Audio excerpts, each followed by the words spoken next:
vai fazer o curso no Praticocard. Hoje o Luiz Felipe, nosso presidente, não pôde estar, mas a gente vai fazer, segundo todas as normas da nossa casa, impreterivelmente às 7h30, mais ou menos 1 hora de apresentação, uma discussão, e às 9 horas a gente encerra esse nosso encontro. Para quem está vindo a primeira vez, sejam bem-vindas. Essa é a Associação Médica Espírita Carioca. São mais de 69 anos em todo o Brasil, aqui também as anos internacionais. Foram criadas muito antes de eu e o Roberto estarmos aqui, pela doutora Marlene Nobre, com todo um patronato, do presidente Benelino, João Beni.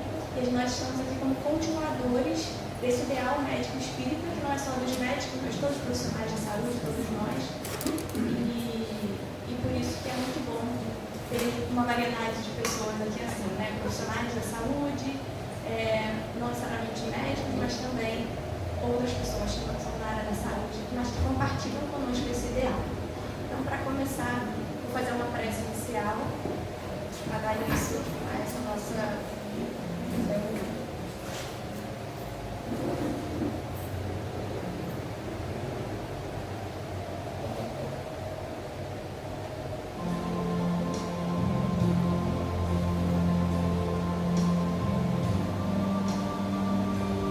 Mestre Jesus, Maria Mãe Santíssima, toda espiritualidade de luz, amor e bondade que se faz presente hoje nesse encontro.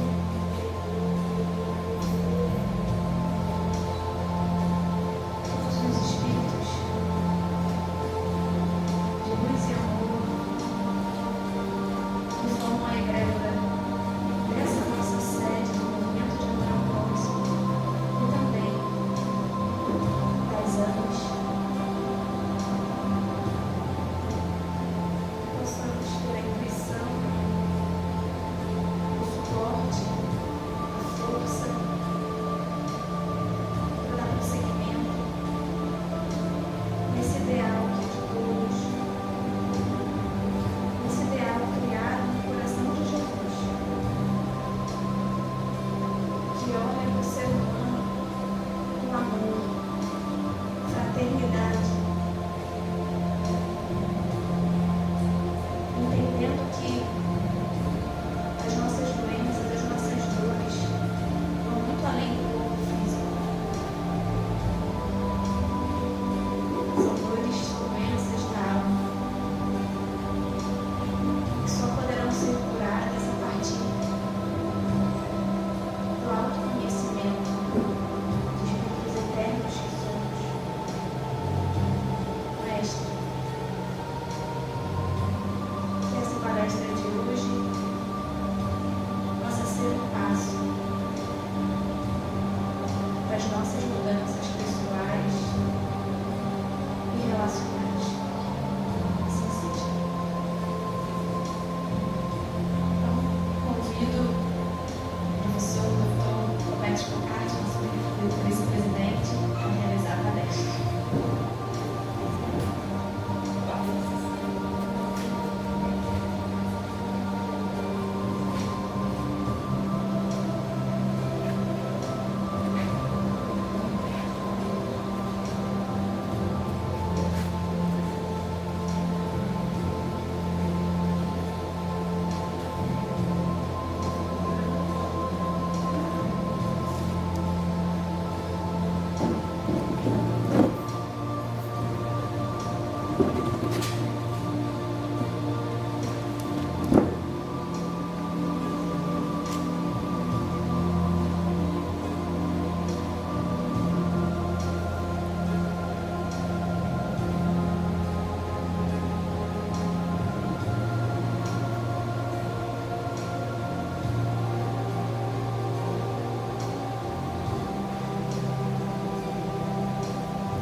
Muito obrigado pela presença de todos. Em conferências a gente fala assim: quero cumprimentar o Francisco, em nome do Francisco cumprimento todos os presentes. Imagina que médico ele não será, nascendo em lar espírita, não é? E com uma outra construção, que é o desafio que a gente tem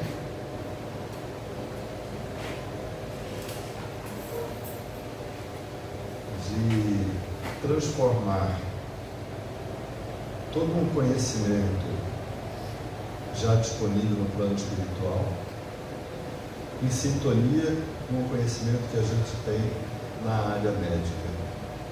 Então, antes de tudo, eu queria agradecer a presença de vocês aqui, agradecer a espiritualidade que nos abençoa, né? A toda uma mobilização dos nossos mentores, os mentores dessa casa de amor, e que eu possa, talvez, como objetivo principal, despertar um pouco do interesse de vocês, no sentido de que venham as reflexões, não as perguntas, mas as contribuições de vocês. Quando nós começamos a falar para médicos sobre espiritualidade e saúde, eu já contei essa história aqui uma vez, a Sociedade de Cardiologia, que eu pertenço, a Sociedade Brasileira de Cardiologia, teve uma resistência grande com essa temática, espiritualidade e doença cardiovascular. E logo a proposta, isso foi em 2011, essa comissão organizadora, os principais cardiologistas, boa parte do Brasil, perguntaram para quantas pessoas seria a sala, né? Porque, dependendo do tema, você faz uma sala de 20 pessoas ou de 500, 600. Então, a pergunta foi assim: a sala é para quantas pessoas? Quantos vivos e quantos mortos? Quem vai fazer a palestra? É o Chico Xavier, a menininha do Gangue? Olha só a forma sarcástica, irônica, tentando diminuir, tentando descaracterizar a proposta. E isso aconteceu, pulando alguns eventos, né? As pessoas viram que a sala tinha 320 pessoas sentadas, que era um número grande, e entraram e perguntaram: vocês não estão discutindo religião? Não. Mas o pessoal da igrejinha não está discutindo religião? Não. O pessoal está discutindo espiritualidade e saúde. E aí, então, esse tempo todo foi um cuidado de ver o que tem na publicação científica que possa mostrar o avanço da ciência e, ao mesmo tempo, ficou claro a necessidade de nós, pacientes. E uma reflexão logo que eu faço é: que expectativa a gente tem da nossa capacidade de mobilizar dentro da casa espírita, fora da casa espírita, e qual é o futuro? Quando a gente, todos aqui têm um conhecimento, já nos trabalhos de codificação de Kardec, na Revista Espírita mais ainda, minha mensagem: o século seguinte será o século da redenção, de grande transformação. Isso, né? Década de 1850, 1860, né? Em que foi dito isso. Passou-se o século, a virada do milênio, e a gente ainda vê, né, o ranger de dentes, como se fala, muito sofrimento, para não dizer da última semana, e a gente tem que estar muito fortalecido. Então, nós não vimos ainda a transformação de toda uma codificação que nos dá tanta tranquilidade, ou pelo menos resignação, nos dá força, nos dá compreensão, se traduzir na prática da sociedade. Muito menos na área médica a gente vê isso. Por quê? Nós, profissionais da área de saúde, hoje tem... Quem daqui é profissional da área de saúde? Tem uma equipe grande de enfermagem aqui, muita gente. Nós temos o privilégio e caímos na armadilha. O privilégio é que, como estudiosos dos mecanismos de saúde e de adoecimento, a gente está lá na aula da fisiologia, na aula da anatomia, e a gente vai entendendo aquilo e consegue não é? Vislumbrar o que está acontecendo dentro da célula. Isso nos dá uma sensação de saber tudo, não é? Nos dá uma onipotência que nos deixa cego. Então, o que é uma oportunidade se transforma numa armadilha e a gente vai ficando o quê? Mecanicista, fisicalista, não é? E aí, para fazer essa transição para uma espiritualidade está muito difícil. Em 1909, Leon Denis coloca em cristianismo e espiritismo. Então, vocês que são da área da saúde, que frequentam congressos da saúde, imagina o que é que daqui eu posso levar de slide para a reunião dos cardiologistas ou não. Para vocês me dizem, esse sim, esse não, esse sim, não. Então, como é que eu vou com o público que a gente pretende que entenda a relevância da espiritualidade, as contribuições desses processos, né? E que entenda que é importante para o paciente. Mas se a gente fizer um discurso proselitista de doutrinação, isso só vai afastar, porque tem profissionais da área de saúde, espíritas, das mais diversas vertentes, católicos, não é? Evangélicos, ateus, agnósticos, e o que importa é que seja um bom pneumologista, um bom cardiologista, um bom médico independente, não é? Um bom enfermeiro independente da sua religião. Então, qual a crença do futuro? 1909. O que vocês acham? Qual é a crença do futuro? Alguma religião? Não? Então ele fala, o ideal religioso evolverá com as nossas manifestações de pensamento. Não escapará da lei do progresso. E, na verdade, a futura fé que já emerge não será de nenhuma religião. Será a crença universal das almas. E aqui, então, nós temos o privilégio de, através da mediunidade, todas as mensagens, entender um pouquinho mais esses processos. Mas essa crença universal, não é, levará que cesse o dito antagonismo da ciência atual com a religião. E aí então, não é, a ciência sem a religião é cega, a religião sem a ciência é manca. Não é? Einstein teria dito isso, quer dizer, fica faltando alguma coisa. Max Planck, Nobel de Física Quântica, 1918, ele teria dito assim, não é? Para os crentes, Deus está no início de tudo. Para o cientista, no final. Então, eu que acredito em tudo, em Deus, é a fé cega. Né? O cientista vasculha o universo, veja, os físicos que a gente mencionou. Está faltando alguma coisa. Né? Acho bem interessante isso. Né? Então,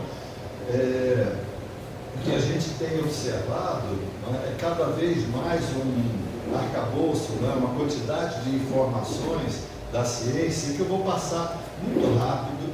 Aqui teria muitos slides, então eu deixo montado, porque quem quiser depois, tem uma coisa assim que dá para ler slide por slide, vamos dizer assim. Né? A ciência tornar-se-á religiosa e a religião se há de tornar científica. Eu não consegui ter a certeza de que me foi dito que laboratório significava, na antiguidade, o local onde se trabalhava e se fazia as orações. Mas faz bastante sentido, fica bem interessante. Saúde. Desde 1946 não se consegue mudar a definição de saúde da OMS. Estado de completo, total, bem-estar físico, mental e social. E não só a ausência de doença.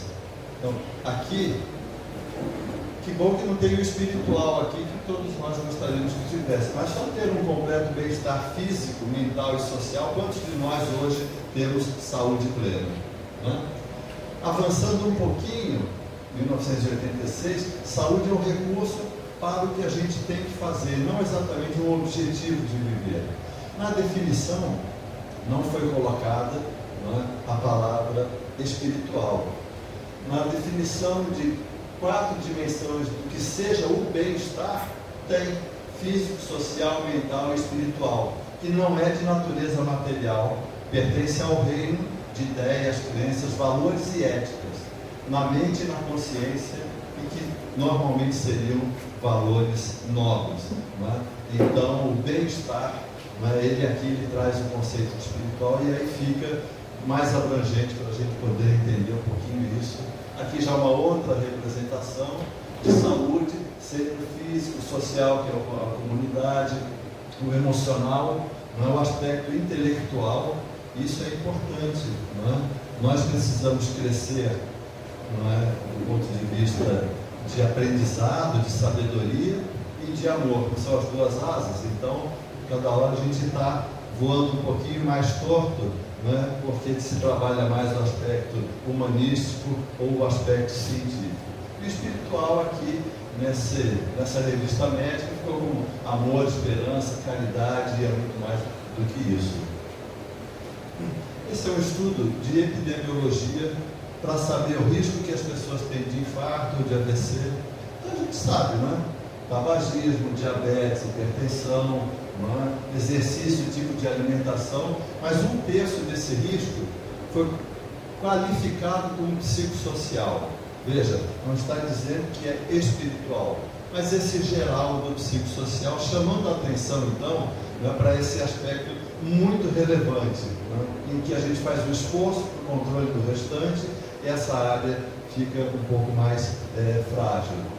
E dentro desse tipo de avaliação, já que eu tenho a formação de cardiologia, a doença cardiovascular, com esses fatores todos, que todos nós sabemos aqui que aceleram, precipitam boa parte das doenças cardíacas degenerativas. A criança que nasce com uma má formação congênita não tem nada disso. O jovem que desenvolve um problema cardíaco por uma febre reumática não é exatamente isso daqui, mas pegando na principal situação clínica, que é o infarto agudo, a insuficiência cardíaca, os principais fatores de risco, depois vem então o comportamento social e veja que isso vai abrangendo, vai se expandindo um pouco mais, colocando assim como uma parte central, mas talvez não a mais importante, uma parte dos fatores de risco conhecidos e o que a gente não conhece, porque tem pessoas que têm um infarto, nunca fumaram, não tem colesterol, não tem diabetes, então não tem esses fatores aqui, mas aqui fala-se do comportamento social, da genética da pessoa, dos aspectos ambientais, o acesso a essa ou aquela forma de alimentação, então mostrando esse aspecto assim mais geral. Nesse trabalho lá de 2011, para os profissionais da área de saúde, mas para todo mundo, esse é um fácil acesso, de 2011 e 2019 saiu um capítulo de espiritualidade e saúde, espiritualidade e psicologia, numa diretriz brasileira de prevenção. São documentos revistos periodicamente, e essa foi a primeira diretriz mundial a ter um capítulo de espiritualidade e saúde. Então ali a gente discute parte dos mecanismos, dos conceitos, como é que a gente faz essa avaliação, se isso tem impacto ou não, como a gente pode fazer na prevenção das principais manifestações relacionadas a essa interface. Então é uma fonte de consulta para quem tiver interesse, e para que a gente tivesse uma vigilância na expectativa dos profissionais, nós colocamos lá que nós sabemos que religião é um conjunto de dogmas, de crenças, religiosidade é o quanto o indivíduo pratica daquilo, e espiritualidade envolve religião, envolve religiosidade, mas não é sinônimo. Então colocamos lá que são valores morais, mentais, emocionais, é o que a gente pensa, o nosso comportamento, e que isso interfere no relacionamento que eu tenho com a minha família, com os meus amigos, comigo mesmo, com o meio ambiente, E essa outra definição que é muito utilizada, eu destaco ali algumas palavras muito importantes e que vocês veem aqui também, que é o aspecto de significado, de propósito, de transcendência, e nós vamos mostrar como isso interfere na sobrevida das pessoas. E isso tudo, então, é que permeia esses diversos relacionamentos e que pode ter relação com uma crença, com uma tradição ou uma prática. Então, dessa maneira a gente veio marcando bem de que nós queríamos conversar com os profissionais de saúde. Fruto disso foi criada, nós nos demos conta, tinha mais liga acadêmica, os alunos se reúnem, tem um professor que aceita acompanhar, mas tem mais liga de espiritualidade do que disciplina. O médico não tem um treinamento, não tem uma disciplina formal. Então, as universidades foram criando isso. Lá na Faculdade de Ciências Médicas da UERJ nós criamos e perguntamos aos alunos o que é religiosidade e religião, o que é espiritualidade. Achei que vida ficou bem ilustrativo dessa visão assim maior, transcendental, né, e não exatamente essa ligação com religião ou com religiosidade. Aqui é um resumo de que se não a totalidade dos estudos, a maioria mostra que quem tem mais religiosidade e espiritualidade, e é difícil medir a religiosidade, que dirá a espiritualidade, tem um perfil clínico melhor, menos hipertensão, menos variações do aparelho cardiovascular, menos colesterol, menos tabagismo, estilo de vida mais saudável. E veja, não é? Quem tem depressão tem uma recuperação mais rápida de depressão e ninguém vive para sempre, mas vive por mais tempo, uma maior longevidade. Então são dados assim que a gente vai procurando, né? E quem não trabalha com estatística, para se provar esse ou aquele medicamento, tem que dizer que funciona, tem uma estatística, tem que ter um P menor que 0,05. Para o profissional P menor que 0,05, a gente vai mostrando isso daqui. Não adianta ter um outro enfoque que não seja aquele mais rigorosamente científico. É difícil avaliar espiritualidade e mesmo religiosidade. E essa é uma forma de se classificar. 5 perguntas, não é? Com que frequência você vai a uma igreja? Com que frequência vocês vêm à casa espírita? O que é que vocês fazem em outro momento? Eu não vou a nenhuma reunião, mas eu tenho a leitura, eu acompanho programas, isso eu faço uma vez por semana, 2, 3 ou mais vezes. Do outro lado, eu sinto a presença dessa transcendência, desse ser maior, né?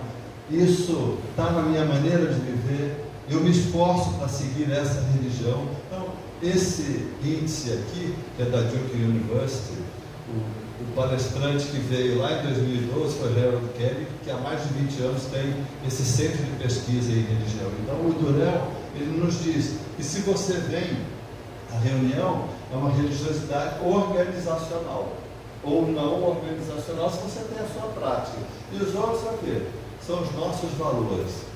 É uma religiosidade dita intrínseca. Por que eu estou puxando um pouquinho para esse aspecto aqui?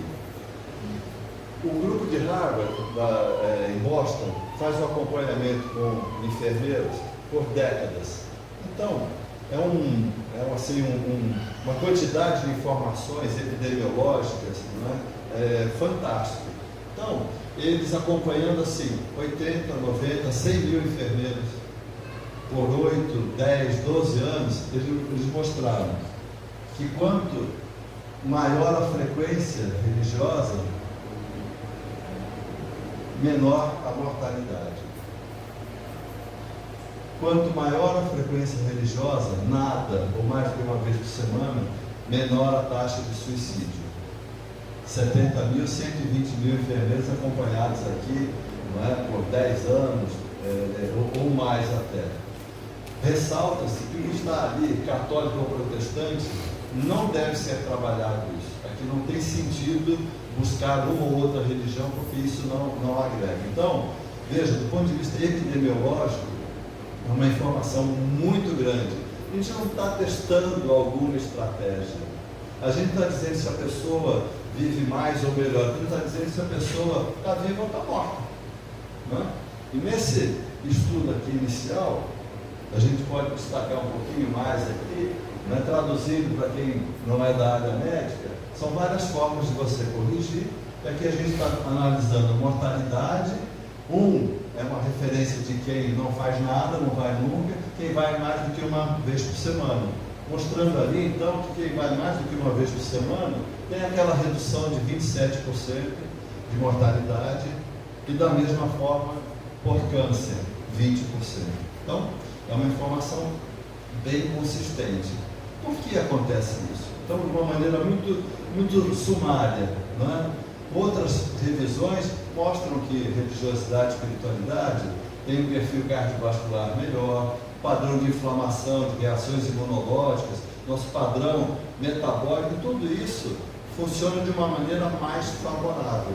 Os fatores que são mais agressivos à nossa deterioração de saúde, eles ficam um pouco mais amenizados. Então, trago assim de uma maneira bem resumida. Por quê?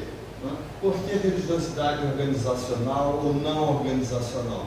Porque precisa ir ou não, se é que precisa ir ou não. São dúvidas que a gente tem. E mesmo os autores que publicaram dizendo que diminui 30% a mortalidade, eles falaram assim: não significa que você deva prescrever ir à comunidade religiosa. Mas se existe essa oportunidade, então tem que conversar com o paciente, entender o que ele está passando, entender as expectativas, e se religiosidade para ele é algo importante e está faltando, vamos facilitar durante uma internação. Se essa é uma ferramenta que pode ser forte para ele, vamos lembrá-lo de que isso trará uma quantidade e uma qualidade de vida melhor. E o que se entende é que no organizacional é estarmos juntos, né? Não é você estar sozinho. Você faz uma leitura sozinho em casa, fica faltando alguma coisa. Se é um evangelho no lar, já tem um a mais, já muda. Se você está ouvindo uma palestra, não a de hoje, mas uma palestra espírita, não é? E que tem um debate, parece que a gente sai fortalecido. Mas se tem uma ação comunitária, a gente se sente mais amparado. Mas isso tudo traz um fortalecimento maior às pessoas, né? É você se sentir amparado, é você se sentir útil, é você trabalhar com esperança, perdão, conforto. Tudo isso seria uma forma de entender, não é, a prática organizada, não é, com um resultado diferente. Mas isso é assim muito, que eu diria assim, arriscado ou incipiente a gente colocar de uma maneira taxativa.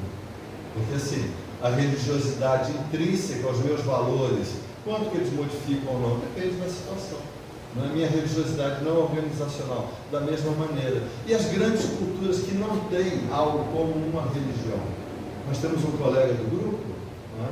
Ele é de origem japonesa, ele é professor em Porto Alegre e 2 meses por ano ele é professor no Japão.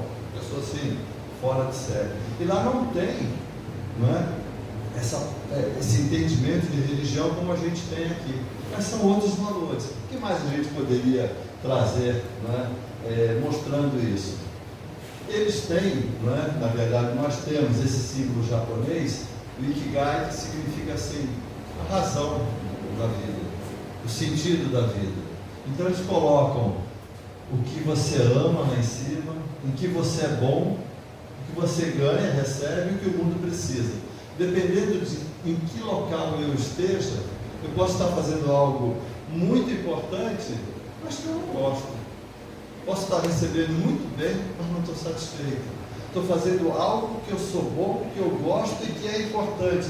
Poxa, é uma sensação de uma missão que você está cumprindo. Então, dependendo de quanto isso está mais ou menos representado nas minhas expectativas, né, nos meus propósitos, isso se traduz em perspectivas diferentes.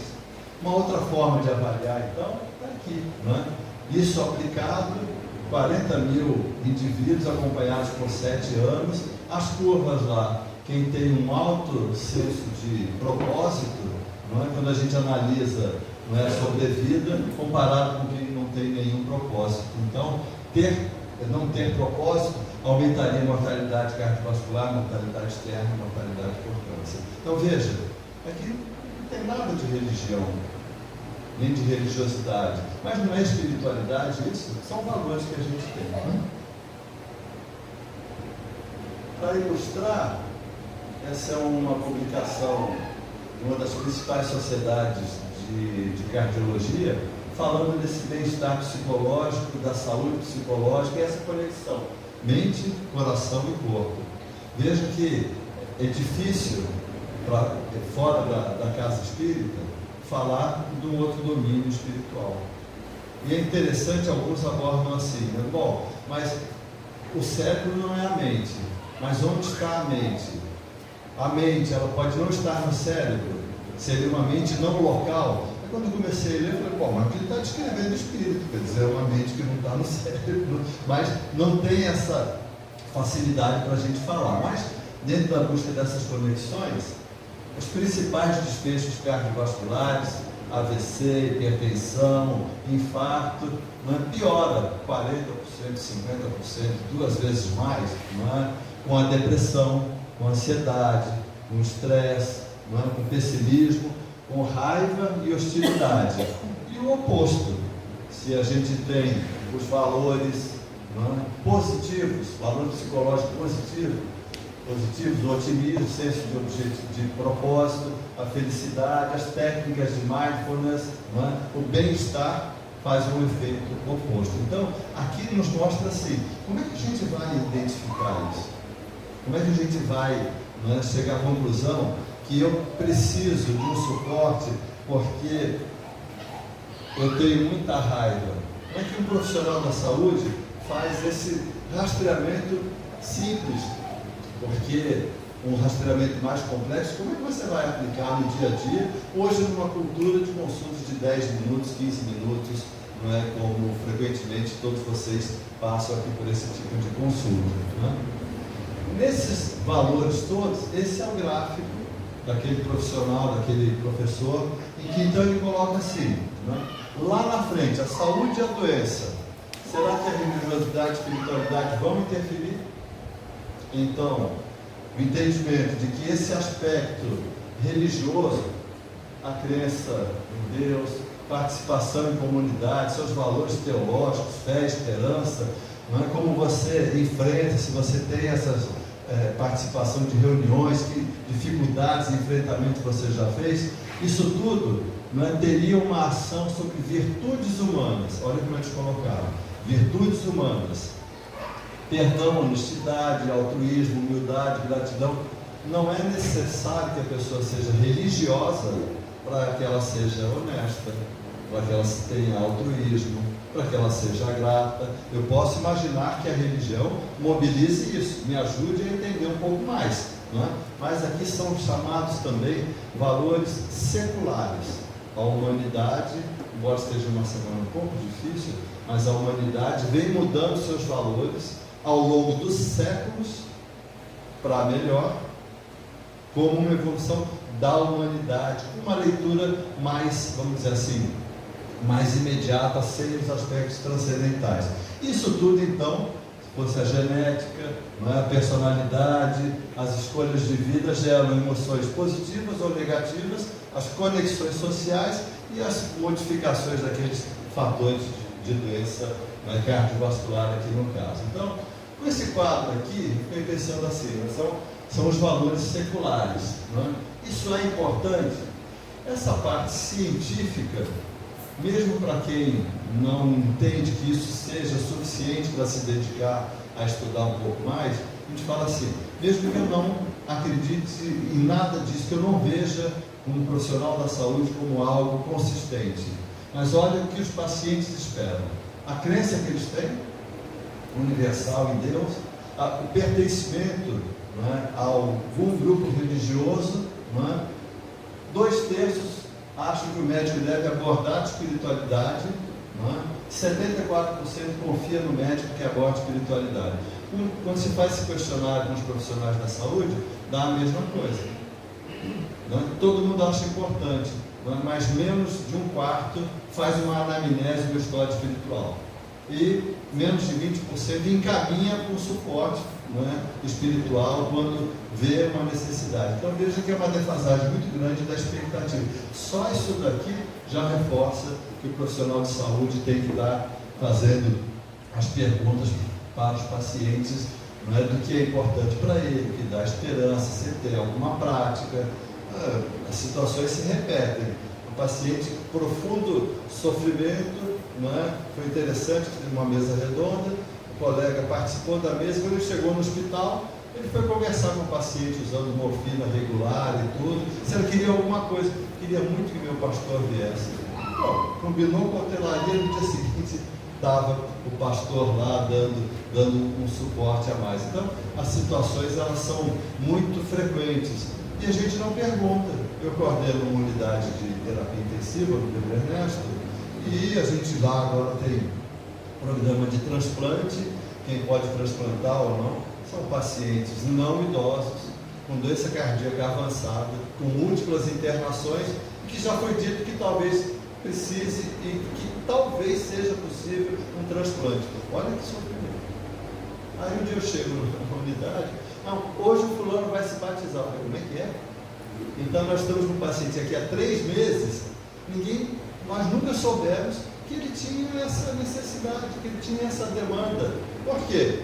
Porque a anamnese, a história que a gente tem que fazer até o 3º dia, a gente vai fazer depois que não respondeu ao tratamento, depois da 3ª infecção sepse grave, né? Depois que já está dialisando e aquela coisa crônica. Então, nós não nos antecipamos e vamos ser surpreendidos pelas demandas todas. Né? Muito rapidamente, o que é doença? Doença é um conjunto de sintomas, de alterações de exames que a gente tem, né, que me permite dizer, olha, esse paciente ele tem enfisema, porque a tomografia deu dessa maneira, a avaliação respiratória tal. Ele tem diabetes porque a glicose está dessa ou daquela maneira. Isso é uma doença, é um conjunto que eu posso mensurar. Enfermidade. Enfermidade quer dizer enfermos, é eu não estar firme. Eu não estou me sentindo bem, mas não significa que eu esteja doente. Mas eu não estar me sentindo bem pode gerar no meu organismo eventos adversos. Então, só para diferenciar um pouco, isso nem sempre aparece na literatura. Né? A doença é um órgão, a enfermidade é eu estou me sentindo mal. Por que a gente está falando isso? Porque a gente tem discutido esse aspecto de enfermidade moral, valores positivos e valores negativos. Né? E naquele quadrinho lá que eu já tinha mostrado, dos valores seculares, eu só transcrevi de Koenig para cá. Perdão, gratidão, a mesma sequência. Né? Mas nós temos os valores seculares, só que antes disso nós temos os que são os positivos. Né? Não vou falar nós temos. Eu tenho os meus valores milenares negativos.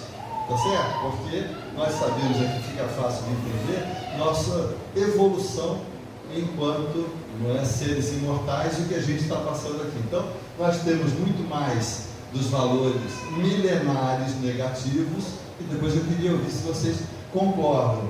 Porque eu fiz essa lista, depois eu mudei e coloquei nessa sequência orgulho, egoísmo e raiva. Tem mais, hostilidade, intolerância. O que vocês acham dessa sequência? Devo manter ou está fora da ordem? Primeiro raiva. Hã? É raiva? Por que a gente tem raiva? Hã? Por que eu sou orgulhoso? Por que eu sou egoísta? Eu fiquei pensando nisso, a gente acha que pensa. Eu não penso nada. Está tudo lá no livro. Porque assim, eu sou muito orgulhoso. Porque eu sou melhor do que vocês. Então eu mereço mais do que vocês. Então eu quero para mim. E se vocês não fizerem, eu fico com muita raiva. Né? Isso tudo, eu vou mostrar onde estava escrito. Não que a gente tenha isso na ideia. Bom, e aí então, é esse equilíbrio que vai, em última análise, representar a saúde ou doença. E quanto de espiritualidade nós podemos trabalhar em cima disso? Então, a espiritualidade religiosa, a espiritualidade não religiosa. Quem é o paciente que eu estou identificando isso daqui? Não é? A doença não é uma invasora que penetra o corpo. A verdade é o contrário, um dos pais da medicina psicossomática. Né? E mais, tem uma função iniciática, assim, muito rica. No meio dela se pode chegar a um maior conhecimento de nós mesmos. Como a gente aprende com a doença, ou como a gente deve se esforçar para aprender como o adoecimento passar a valorizar mais a nossa saúde. Em enfermidade, em pensamento e vida, nós não podemos dizer, segundo Emmanuel, psicografia de Chico Xavier, que toda enfermidade, podemos ver aqui como doença, esteja vinculada aos processos da vida mental. não é? Ele diz que boa parte dos sintomas patológicos decorrem dos reflexos infelizes da mente sobre o veículo de nossas manifestações. Então ele está falando aqui do adoecimento com uma base, não é, mental, com a nossa mente interferindo sobre o nosso organismo. Esse é o capítulo 28. O pensamento sombrio adoece o corpo são e agrava os males do corpo enfermo. Esses slides já não estão mais mostrando no SBC. Um dia eu vou mostrar, tá certo? Na Sociedade de Cardiologia. Né? Mas é aqui que a gente tem que chegar. Então, o pensamento e o corpo, em breve, então, né? a constituição do corpo na reencarnação. Atendendo ao desenvolvimento espontâneo, acha-se o espírito materializado na arena física, manifestando-se pelo veículo carnal que exprime.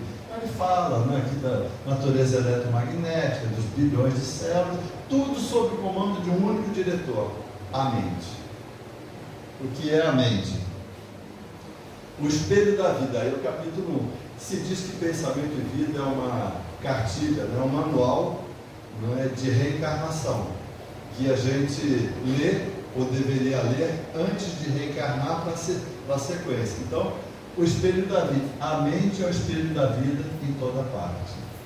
Definindo por espelho da vida, reconhecemos que o coração é a face, que o cérebro é o centro de suas ondulações, gerando a força do pensamento que tudo move, destruindo e refazendo nesse processo contínuo. Então, veja, está de novo enfatizando a mente.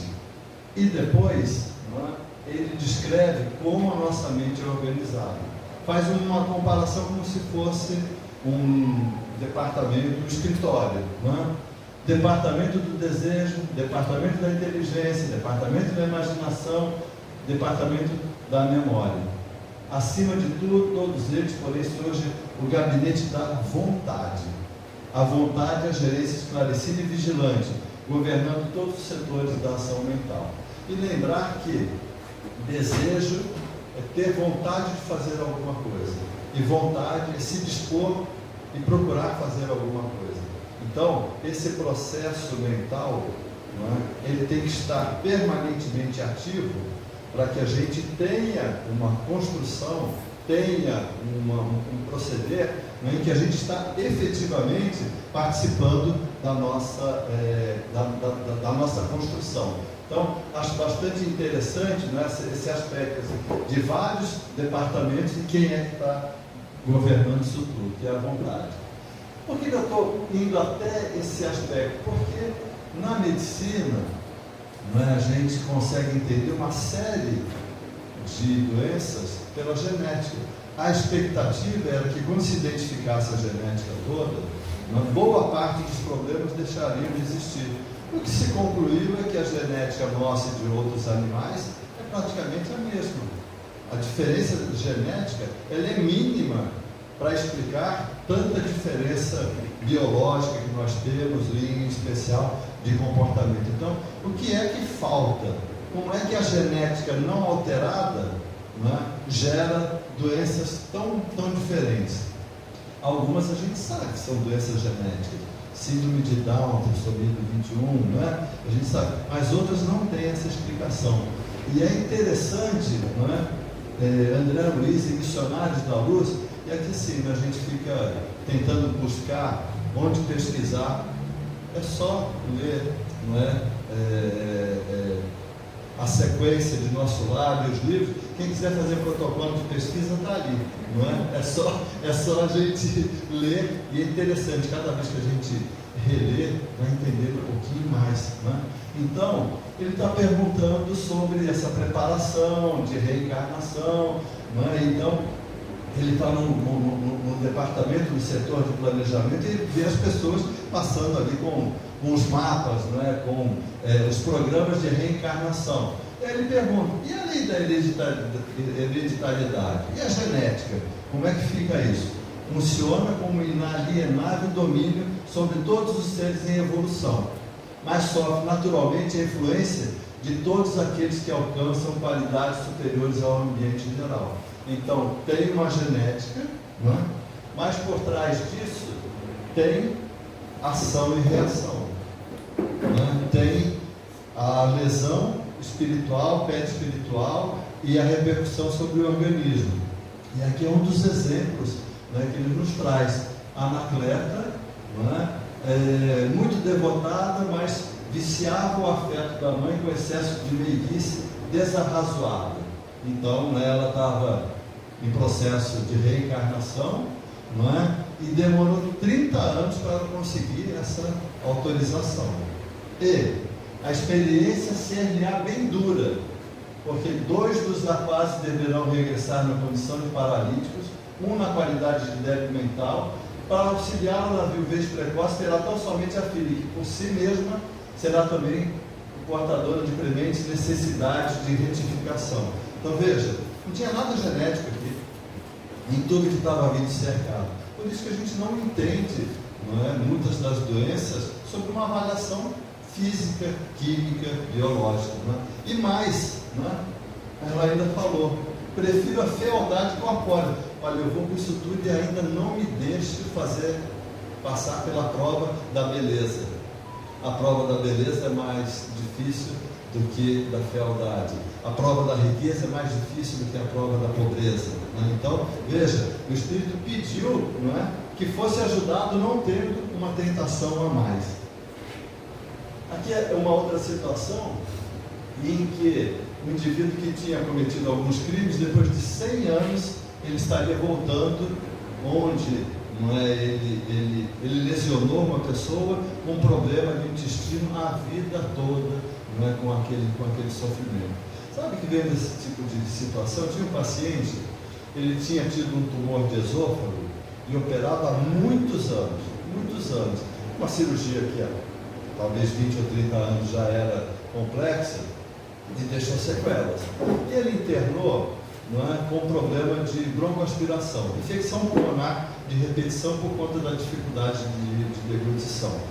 Em alguns aspectos, um filho queria que fizesse tudo que fosse possível, o outro que o pai já tinha sofrido demais. Então é aquela, não é, dificuldade da gente tomar a decisão. E a outra é que ele não conseguia se reequilibrar e tinha uma alteração no esôfago. Eles não conseguiam retornar a algum tipo de alimentação, era complicação o tempo todo.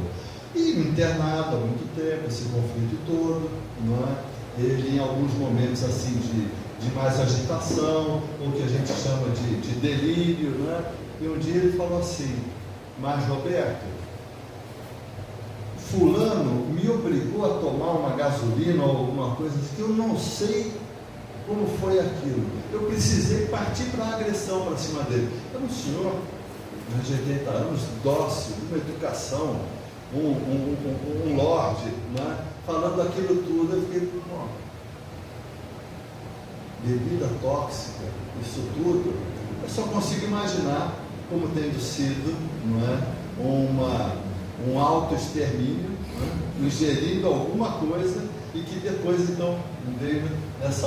Veja, foi uma interpretação minha, eu não tive essa resposta, né? Mas me casou tanto assim, não é, ele dizendo que estava tomando alguma coisa. Não foi nessa vida que ele tomou isso, não foi nessa vida, não é? E assim, descrevendo essa reação, assim, vivenciando aquela situação, né? Então são coisas assim que a gente vai entendendo nessa sequência. Então, eu vou abreviar um pouquinho aqui a apresentação, a gente, não é, dizer sobre esse aspecto das doenças, não é, o quanto de uma doença física repercute numa doença espiritual e que volta, não é? Então, eu posso ter uma integridade do meu plano espiritual, mas que eu estou infligindo uma doença. Por exemplo, os vícios dessa vida estão maculando a próxima. Por que tantos fumam, mas nem todo mundo tem efizema? Por que tantos fumam ou bebem, mas nem todo mundo tem cirrose ou câncer? Então, existem predisposições desta base aqui. E a gente não vai poder abordar hoje aqui, né, que fala assim, que dentro daquela genética que não teria doença identificada, o poder da mente, o poder do pensamento e essa estrutura toda está modificando pequenos aminoácidos, pequenas moléculas dentro do DNA e que fragiliza e que vai dar margem a esse adoecimento. Aqui fala, né, em Os Mensageiros, que a medicina da alma absorverá a medicina do corpo. No que concerne a cura real, somos forçados a reconhecer que essa pertence exclusivamente ao homem e espírito. Deixa eu avançar um pouquinho mais. Né? E enfermidade moral? Esses valores, nobres ou não, existe questionário para isso tudo, para todos esses valores. Só para exemplificar: questionário de gratidão, eu sou muito grato, tenho tudo que eu preciso. Atitude em relação ao perdão, eu acredito que o perdão é uma virtude moral. Então tem um questionário de atitude, tem um questionário de tendência a perdoar, que são coisas diferentes. Veja que a gente pode ir quantificando isso tudo. Resiliência, capacidade de enfrentar as coisas com uma determinação, mas ao mesmo tempo não é um comportamento de superar e não ceder. 25 perguntas. Parte dessas perguntas, duas, às vezes o destino, Deus pode me ajudar. As coisas acontecem por uma razão, mas para ilustrar a nossa capacidade dos profissionais de quantificarem isso. Não é? Algumas escalas resumidas. Questionários de otimismo, autoestima e personalidade. Não é? Agora, qual questionário eu vou aplicar? Olha só, ele faz uma consulta, o paciente tem uma doença cardíaca ou pulmonar. Como é que a gente vai aplicar todos esses questionários? Que momento, minhas amigas aqui, né, da área de saúde, né? Não existe isso. Aqui está muito em evidência, porque esse ano é o ano do Botafogo campeão, mas esse daqui antecede o Botafogo campeão. Um colega médico, com certeza, veio a mensagem, muito bom. Um colega na faixa de 80 anos, da área médica, da área de saúde mental, deprimido e que não queria mais tomar os alimentos, os medicamentos, conversando com a família, não é?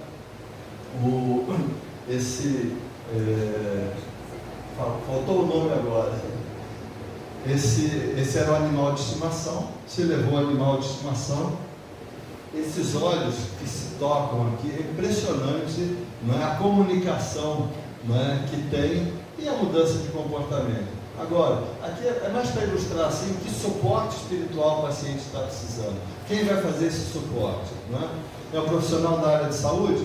Não fez nem a anamnese espiritual. É o líder religioso? Ele não sabe sobre a doença.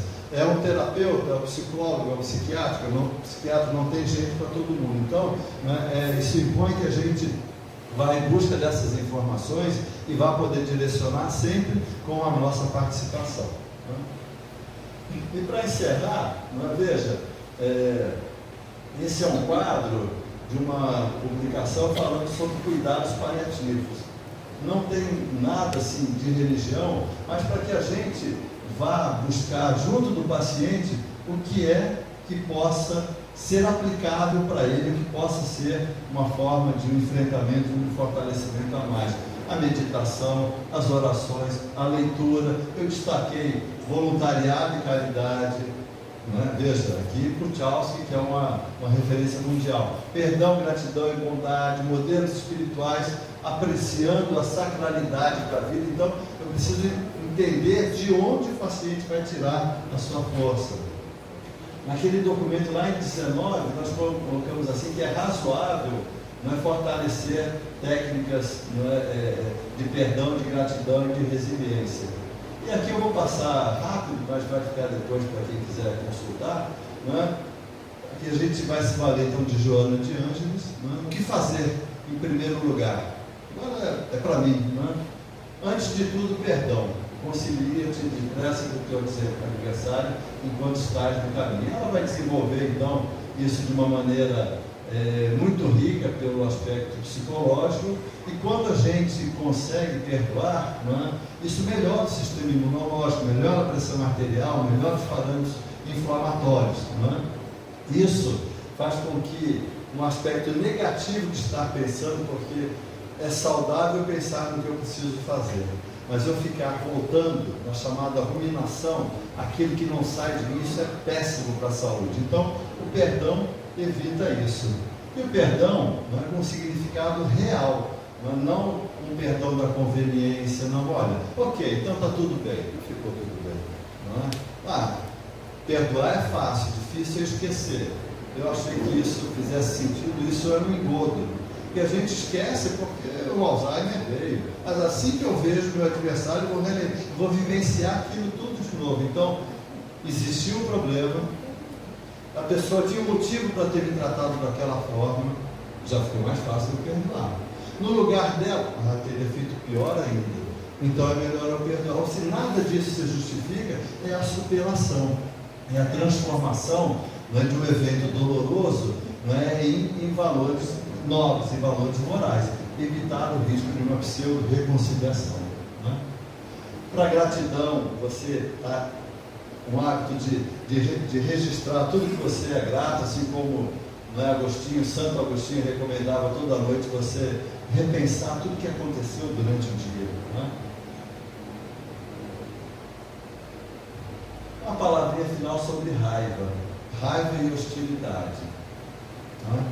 Raiva, agressividade, culpa e morte. Mas é interessante que a raiva também tem um aspecto positivo. Então, de uma maneira muito rápida, não é? Os transtornos de comportamento mais graves, aqueles chamam de síndrome de Hulk, transtorno explosivo intermitente, não é? São manifestações assim extremadas, não é? Ataque de raiva, vontade de atacar. Como é que isso é positivo ou não? Tem várias definições desse comportamento de raiva e os efeitos todos, não é? As escalas, a gente pode quantificar isso. Se eu tenho traço de raiva, ou se eu estou no estado de raiva, ou se eu controlo a raiva, não é? Se eu expresso a raiva, não é? Eu tenho uma reação, ou se eu retenho isso. Então, veja que você consegue identificar um pouco mais isso. Isso gera alteração nesses fatores de risco, isso modifica o nosso aparelho cardiovascular, aqui para cardiovascular, imunológico e metabólico. Não é? E veja que 47 mil pacientes, né, da Suécia, acompanhados com todos os fatores de risco e analisando quem tinha raiva intensa pelo menos uma vez por semana. Aumenta a insuficiência cardíaca, aumenta a arritmia cardíaca, né? Então veja que tem esse comportamento. Mas veja, paciente com 70 anos de idade. Olha que interessante, bom, 70 anos de idade, eu estou com raiva há 20 anos, isso foi piorando. Né? Mas será que é só isso? Olha que interessante. Aqui não tem 70 anos. São jovens, mulheres de 21 anos de idade, aplicando os questionários de traço de raiva ou tendência ao perdão. E aí vai analisar a pressão arterial, vai analisar a frequência cardíaca, várias medidas, né, cardiovasculares.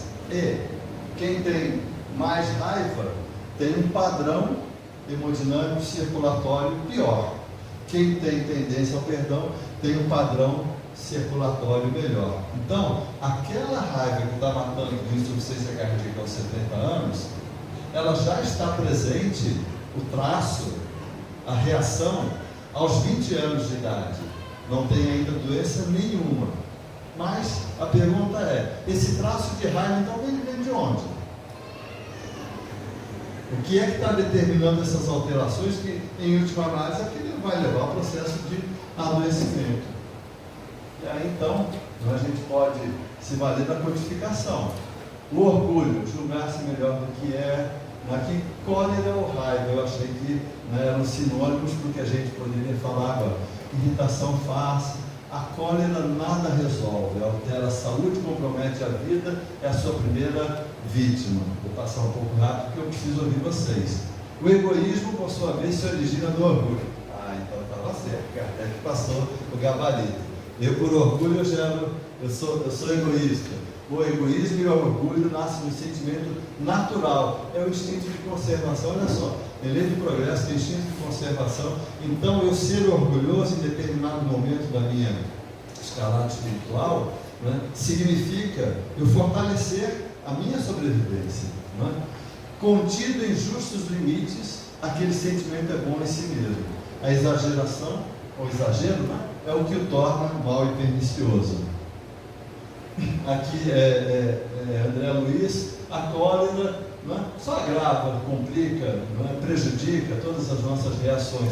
Achei interessante, a gente não vê esse humor tão fino aqui, né, nas obras de André Luiz. Evite a cólera. Mas se você acordar um dia mal, que você vai querer gritar, brigar com todo mundo, peça para ter uma laringite para você não gritar.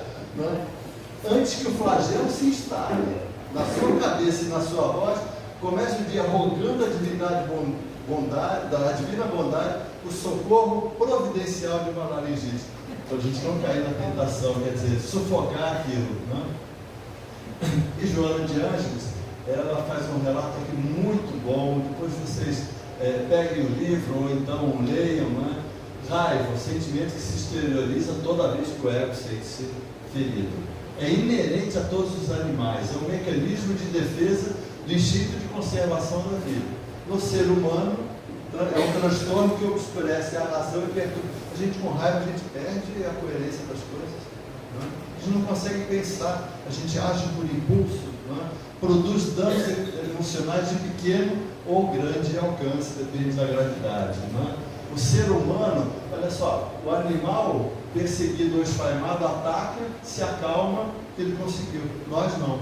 Agredimos antes e por medo de ser agredido a gente cria ainda mais defesas. O círculo da raiva é vicioso.